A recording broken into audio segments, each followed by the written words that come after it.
우리는 인생을 살아가면서 참 어려운 일을 만날 때가 있습니다. 그래서 그 삶이 너무너무 어려워지면 사람들은 가끔 푸념하듯이 이야기하기를 죽고 싶다. 죽고 싶다. 살고 싶은 마음이 전혀 없다. 이렇게 이야기하는 것을 들을 때가 있습니다. 특별히 각박한 이민의 삶을 살아갈 때에는 이런 일들이 더욱더 자주 있는 것을 알 수가 있습니다. 가정에 여러 가지 어려운 문제가 다가오잖아요. 도무지 우리의 능력 밖의 일들, 해결할 수 있는 법을 벗어나는 그런 일들이 가정을 만날 때 자녀들의 그 말미암아 부모들이 시험을 전폐하고 힘들어하는 그런 모습들, 또 더군다나 가족 식구들 가운데에서 원치 않았던 질병이 찾아오는데 그 질병이 점점 깊어져가면서 너무 힘들어할 때, 뿐만 아니라 이민의 삶을 살면서 사업들을 운영해 나가는데 그 사업의 문제들이 생각했던 것처럼 잘 안 되어질 때가 많습니다. 계획했던 대로 안 되어지고 예상했던 대로 안 되어지고 예기치 않았던 여러 가지 어려운 문제가 닥치는데 도무지 해결할 길이 없습니다. 그럴 때에 우리의 삶은 점점 답답해지고 낭망이 찾아오고 때로는 좌절하기도 쉬운 그런 일들을 만나게 될 때가 얼마나 자주 있습니까? 오늘 본문에 있는 내용은 그러한 것을 보여줍니다. 정말 삶이 너무나도 공고하고 힘들어서 그가 고백하는 말에 의하면 사흘 소망까지 끊어졌다. 사흘 소망까지 끊어졌다. 라고 고백하는 한 사람을 발견할 수가 있습니다. 그 사람을 한번 살펴보기를 원합니다. 여러분이 잘 아시는 분인데 누구죠? 바로 오늘 본문에 나와 있는 사도 바울을 이야기합니다. 오늘 사도 바울 선생님이 이야기하기를 사흘 소망이 끊어졌다라는 고백을 하고 있습니다. 오늘 8절에 보게 되면 심한 고생을 받아 사흘 소망까지 끊어지고 이렇게 이야기합니다. 9절에서는 바로 우리 마음에 이런 것들로 인하여서 사형 선고를 받은 바와 같이 되어졌다라고 이야기를 하고 있는 것을 볼 수가 있는 것입니다. 이러한 내용의 백그라운드는 바로 아시아에서 나온 환란을 이야기하면서 보고 있는 것이죠. 사도행전 19장 이하에 보게 되면 사도 바울이 복음을 증거하다가 에베소에서 큰 어려움을 당해서 죽을 뻔한 그런 일이 있었습니다. 그런 일을 배경으로 하면서 이야기하고 있는데 좀 더 사도 바울이 어려운 일을 당했던 내용을 오늘 고린도후서 11장에 보게 되면 자상하게 쭉 설명하고 있는 것을 볼 수가 있습니다. 고린도후서 11장 24절에 17절까지 내용을 보게 되면 이런 내용이 있습니다. 유대인들에게 40에 하나 감한 매를 5번이나 맞았다. 40대를 때리면 죽을까봐 율법에서 한 대는 빼라. 죽으면 안 되니까. 그렇게 혹독한 매를 치는 것을 이야기합니다. 그러니까 40에 하나 감한 매를 5번이나 맞았으니까 한 200대 정도 맞은 겁니다. 얼마나 힘들었을까. 그리고 3번이나 퇴장으로 맞았고 한 번은 돌에 맞아 죽을 뻔했고 또 배가 파손하기를 3번이나 해서 일주일 동안 기부 흑암 가운데 있었던 적이 있었다.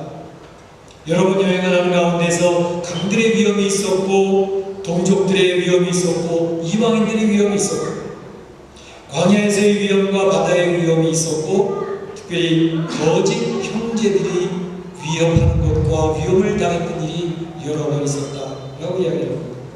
그러면서 하나님 이야기하기를 수고하고 애쓰면서 여러 번 자지도 못하였고 줄이고 목말랐으며 여러 번 굶고 춥고 헐벗었으므라 이렇게 이야기를 하고 있는 것입니다.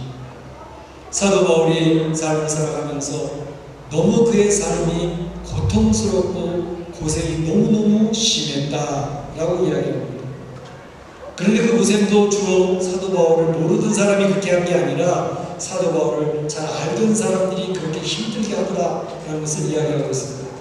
그러니까 육체적으로 고생하고 힘든 것도 힘든 거지만 사도 바울을 더욱더 아프게 하고 힘들게 했던 것은 그 사도 바울을 잘 이해할 만한 그 사람들이 오히려 사도 바울을 비난을 하고 사도 바울을 공격하는 그런 일들이 너무 많았기 때문에 사도 바울은 육체적으로 힘든 것보다 정신적으로 감당하기 너무 힘들었다는 사실을 이야기하고 있습니다.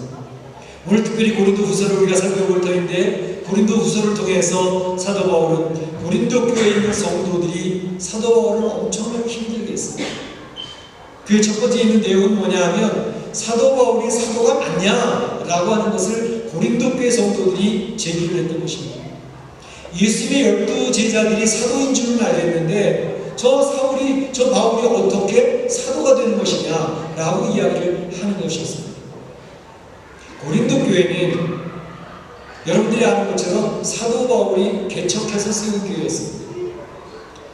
다른 교회는 사도 바울이 3주일, 한 달도 채 안 되는 3주일 동안 복음을 증거해서 세워진 교회, 데살로니가 교회 같은 교회는 얼마나 믿음 안에서 불평하지도 아니하고 순종하면서 믿음이 잘 양육되어져서 컸는지 사도 바울이 나는 아무 말도 할 것이 없노라 너희의 믿음의 소문이 각처에 퍼졌다라고 하면서 너무 뿌듯해하고 좋아했거든요. 그런데 고린도 교회는 사도 바울이 3년 동안이나 그들을 양육하기 위해서 온 힘을 기울였고 시간을 들였고 애를 쓰면서 키웠던 고린도 교회였지만 그 고린도 교회는 사도 바울을 향해서 완전히 도전을 하는 거였어요. 저 바울이 사도인 거 아닌 것 같아요. 사도 바울이 행한 행동을 보게 되면 저 사람이 이기적인 것 같아요. 약속도 잘 안 지키고 사도 바울 공격을 하는데 그 공격이 사도 바울을 얼마나 아프게 했는지 모릅니다. 그러니까 사도 바울은 그런 모습들을 보면서 참으로 죽고 싶다, 살 마음이 별로 없다, 이렇게 이야기하고 있는 것을 볼 수가 있습니다. 살 소망이 끊어진 사도 바울, 그 모습을 보면서 우리 성도들의 삶에 그런 적용을 한번 해보는 거죠. 어떠세요? 성도들이 이민의 삶을 살아가면서 그런 고통을 당하실 때 있지 않던가요? 육체적으로 힘이 들었습니다. 아침 일찍이 나가서 가게 문을 열어야 되고 저녁 해가 진다면 컴컴할 때 집에 들어와야 되고 밥 먹고 샤워하고 나면 나가 떨어집니다. 너무 피곤합니다. 이민의 삶은 다른 책밖에 들듯이 그 삶에 여유가 없어요. 너무 힘든, 꽉 짜여진 시간에서 너무 힘든 그런 삶을 살고 있는 것이죠. 육체적으로 힘든 것은 또 그렇다 하더라도 그것보다 힘든 것은 사실 정신적인 고통입니다. 관계들이 참 힘들어요. 좀 신뢰할 만한 사람인데 그 사람이 나를 뭡니까? 이해해줄 만한 것 같은 사람이었는데 그 사람이 비난을 하는 거예요. 난 내 딴에는 친한 줄 알았는데 친한 게 아니었어. 이용당하기도 합니다. 그러니까 이민의 삶을 살면서 너무나도 각박한 그런 이민사회 환경 속에서 성도들은 많이 지쳐가기 시작합니다. 힘들어합니다. 삶이 너무 힘들다. 너무 어렵다. 그래서 성도임에도 불구하고 자살 충동을 느끼는 성도들이 종종 있는 것입니다. 너무 힘들어합니다. 그럴 때 어떻게 할 것인가? 오늘 사도 바울이 그것에 대한 교훈을 우리에게 줍니다. 말씀드렸던 것처럼 사도 바울은 육체적으로도 너무너무 힘들었습니다. 헐벗고 굶주렸다고 했어요. 참기 힘든 동족의 위험이 있었습니다. 무엇보다도 정신적으로 감당해 나갈 수 있는 그 한계를 벗어나고 있는 그때 살 소망까지 끊어지고 새로운 성도를 받았구나 라고 생각하는 그런 상황이 됐습니다. 그런데 그가 어떻게 반응을 했나요? 그 반응하는 모습은 늘 큰 교훈이 되는 것입니다. 오늘 저희가 읽은 말씀의 1절에 보게 되면 그렇게 이야기를 합니다. 사도 바울을 향해서 너 하나님도 맞아? 너 사도 맞냐고? 라고 이야기할 때 그가 당당하게 외치는 내용이 있습니다. 1절에 이렇게 얘기합니다.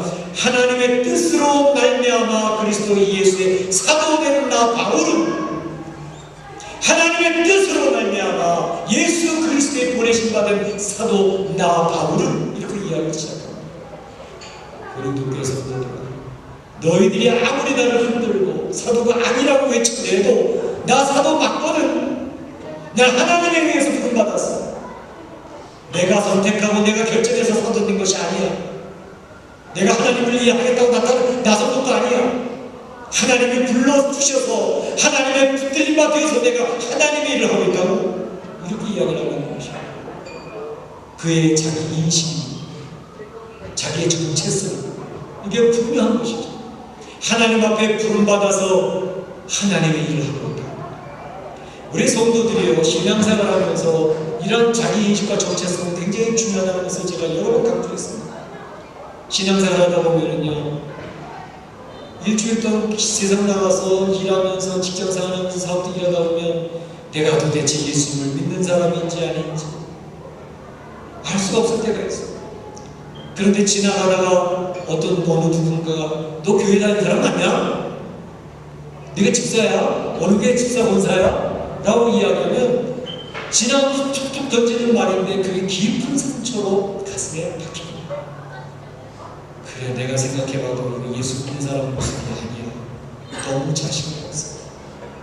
한순간에 와락 무너지는 성도들의 모습을 그때 기억할 것이 있어. 그래, 나는 약하고 허물 있는 거 나도 알고 있거든.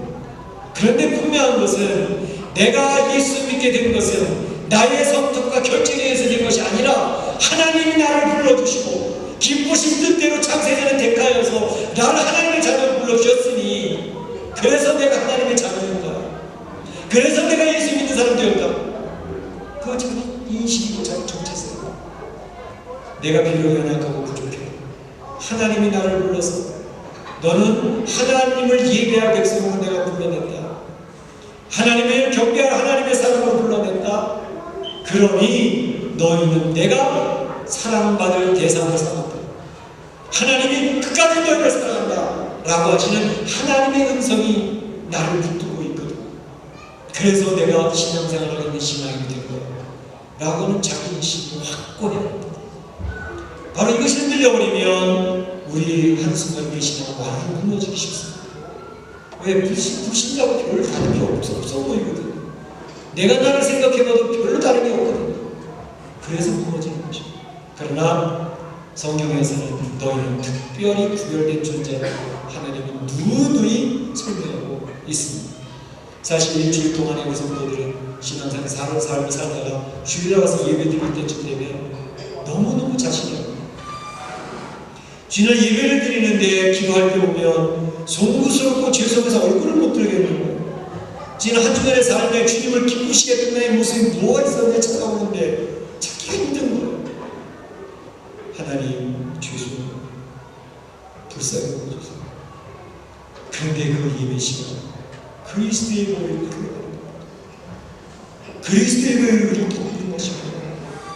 그럼에도 불구하고 너희는 나의 사랑받을 대상이다.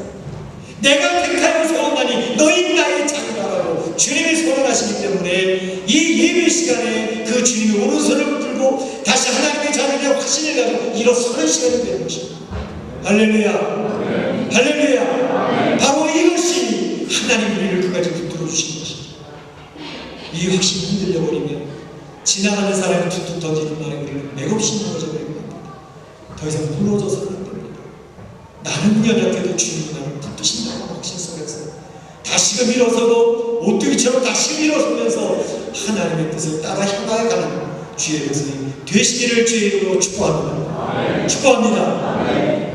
자, 그러면 사도 바울이 그 어려운 가운데 사수만에 끊어졌을 때 하나님에 대한 정체성을 가지고 일어서고 있는데 그 사수만까지 끊어졌던 바울에게 하나님은 과연 어떻게 다루셨나, 어떻게 접근하셨는가 하는 것입니다. 사수만 끊어져서 사방 선고받았다고 인식하고 있습니다. 근데 하나님은 그를 어떻게 대하고 계십니까? 4절 5절 말씀 보게 되면 이렇게 얘기합니다. 우리의 모든 환난 중에서 우리를 위로하사, 모든 환난 중에서 우리를 위로하사 그리스도의 고난이 우리에게 넘치는 것 같이 우리의 위로도 그리스도로 말미암아 넘치는도다. 고난이 우리에게 넘치잖아요. 그런데 하나님이 주시는 하나님의 위로가 그리스도로 말미암아 우리에게 넘치고 있다라고 사도 바울이 고백하고 있습니다. 3절에서 7절까지 말씀 보게 되면 오늘 교도하시면서도 느끼셨겠지만 위로라는 단어가 계속 반복되고 있습니다. 3절에서 7절까지 5절밖에 안 되는 거기에 위로라는 단어가 10번이나 나옵니다. 고린도후서 1장은 위로의 장입니다. 하나님의 백성을 향하여 위로하시는 하나님의 말씀이 있는 그런 내용이 되는 것입니다. 사흘 소망이 끊어진 자를 찾아오셔서 하나님이 하시는 일을 위로하시는 것이었습니다. 힘내라, 두려워하지 마, 내가 너희와 함께 있잖아. 하나님께서는 시시때때로 실망하고 낙심하고 좌절하고 있는 주의 백성을 찾아가셔서 위로하신 하나님 것을 꼭 기억하시길 바랍니다.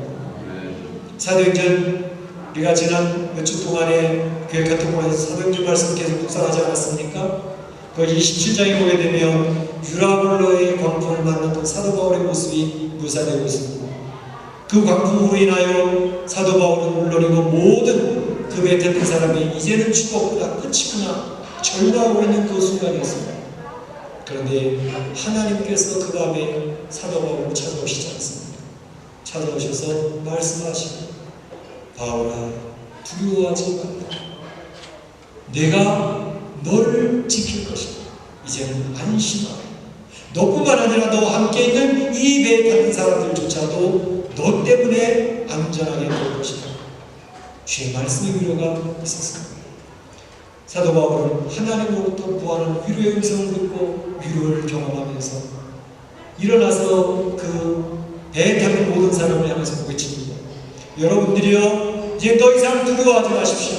어젯밤에 하나님의 사자가 찾아오셔서 저에게 이야기하시기를 두려워 말라고 말씀하시면서 이 배에 탄 모든 사람은 생명까지 해하지 않는 하나님의 지키심이 있다고 말씀하셨습니다.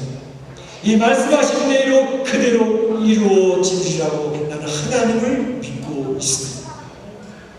하나님 위로를 받았던 바울이 그 배에 타서 두려워하고 떨고 있고 불안해하고 있는 그 사람들을 향하여 위로하고 있는 모습을 발견할 수가 있습니다.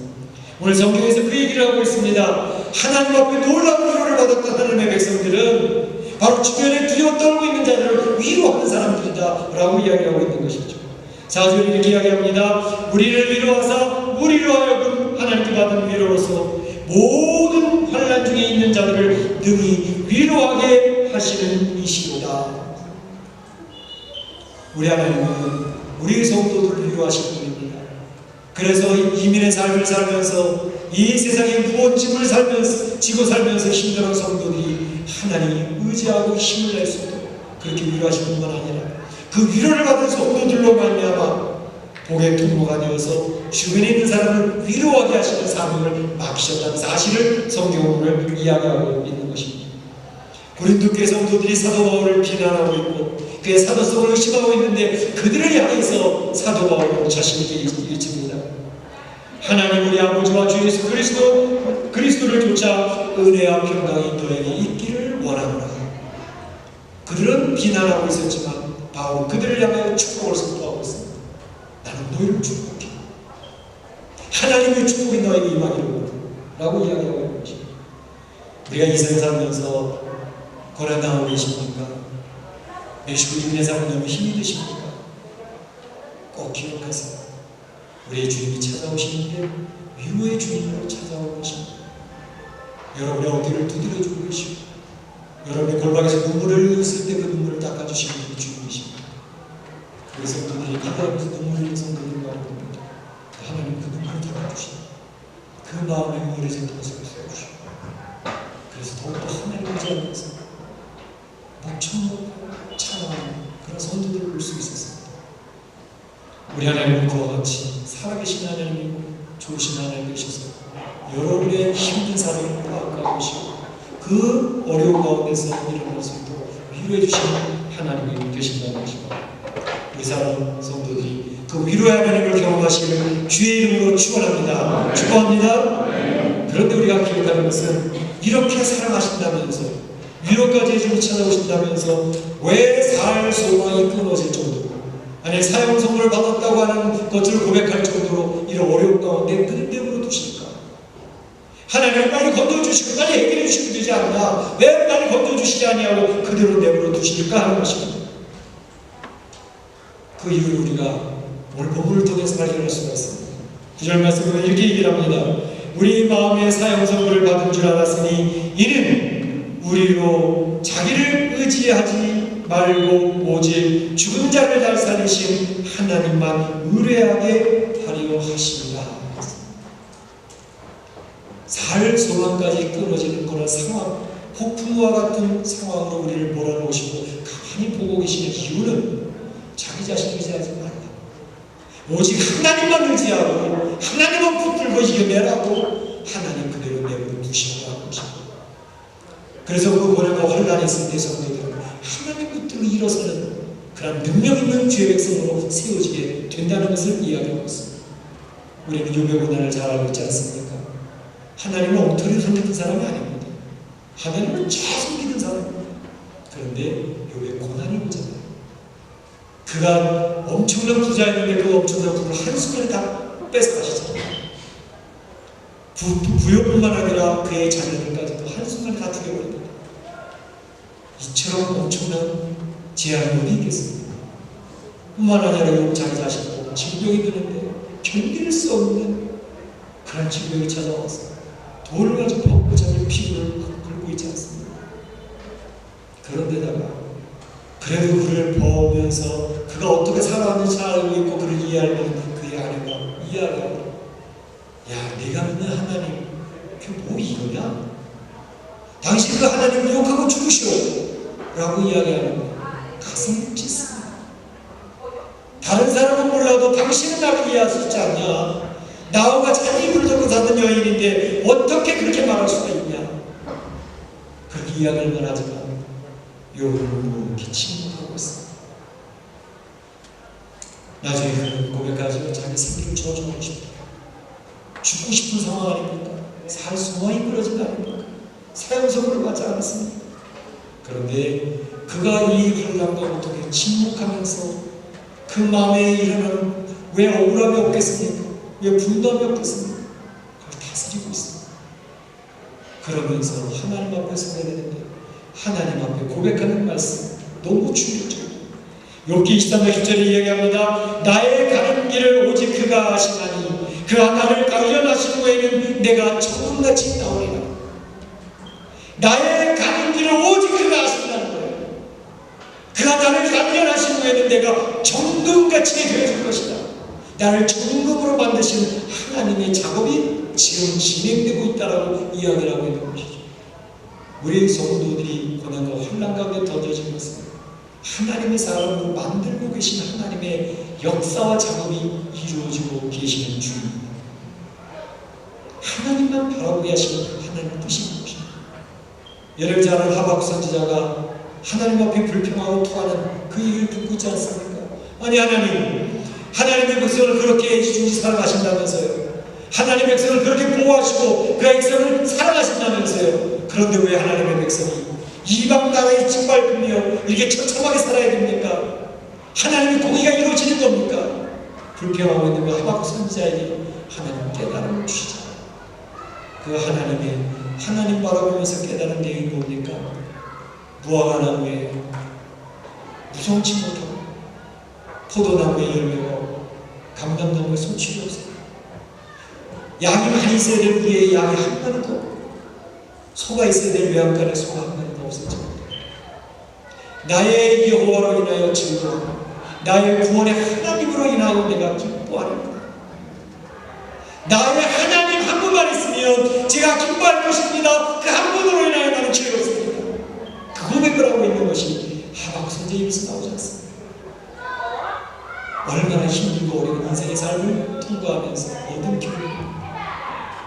우리도 욥처럼 하박국 선지자처럼 이러한 우리 인생 극다운 힘든 어려운 힘의 삶을 살고 있습니다. 원했는데 안 되어지는 거예요. 가족이 바로 소리를 원하는데 안 되는 거예요. 사업부가 일어나기를 원하는데 안 되는 거예요. 인내하는 것도 너무 길어지고 너무 힘든 거예요. 살 수가 있는 거죠. 모든 사람과의 관계도 힘든 거예요. 그때 그걸 그대로 내버려 두신 이유가 있었던 것이죠. 내가 너를 하나님 사랑하는 사람으로 만들고 싶어. 하나님만 의지하는 사람으로 세우고 싶어. 그래서 하나님 그대로 내버려 두신 것입니다. 이런 하나님의 섭리를 깨닫게 되어지고 그 고난과 힘든 과정 속에서 인내하죠. 견뎌내죠. 그러면서 하나님의 영광을 보게 됩니다. 하나님이 오셔서 속삭이시는 주의 음성을 듣게 됩니다. 내가 너를 사랑합니다. 두려워하지 않아. 이민의 삶에서 자유를 얻는다. 너는 하나님의 영광을 선포하잖아요. 주의 음성을 들으며 힘을 낼 수 있게 되는 것입니다. 우리에게 환난과 고난이 있을 것이면 주님과 아주 친밀해질 수 있는 저의 기회를 찾았습니다. 주님 앞에 엎드려 골방에서 울면서 주님 붙드는 귀한 시간입니다. 우리 사랑 성도들, 이렇게 사수만 끊어주고 사형선고 같은 그런 일을 만난다면 우리 주님이 나의 가장 가까운 곳에 오셔서 나를 붙들고 계시구나라는 생각을 꼭 하시고, 특별히 내가 연약하고 허물이 많아도 나의 정체성은 주님이 나를 택하여서 이 존재이기 때문에 나는 소중하다라는 것을 기억을 하며 힘내실 수 있기를 바랍니다. 그러면 우리 사랑 성도들이 이 어려운 상황 속에서 또 잘 극복해서 여호와 니시 승리의 깃발을 꽂고 하나님 나를 선포하는 하나님의 백성, 하나님 기뻐하시는 성도들이 되어질 줄로 믿습니다. 그렇게 되시기를 주의 이름으로 축원합니다. 축복합니다. 이 시간 다 같이 기도하겠습니다. 오늘 받은 말씀 가운데서 내 마음이 자르는 말씀 한 가지 붙으시면 됩니다. 그 말씀을 듣고 기도하시기 바랍니다.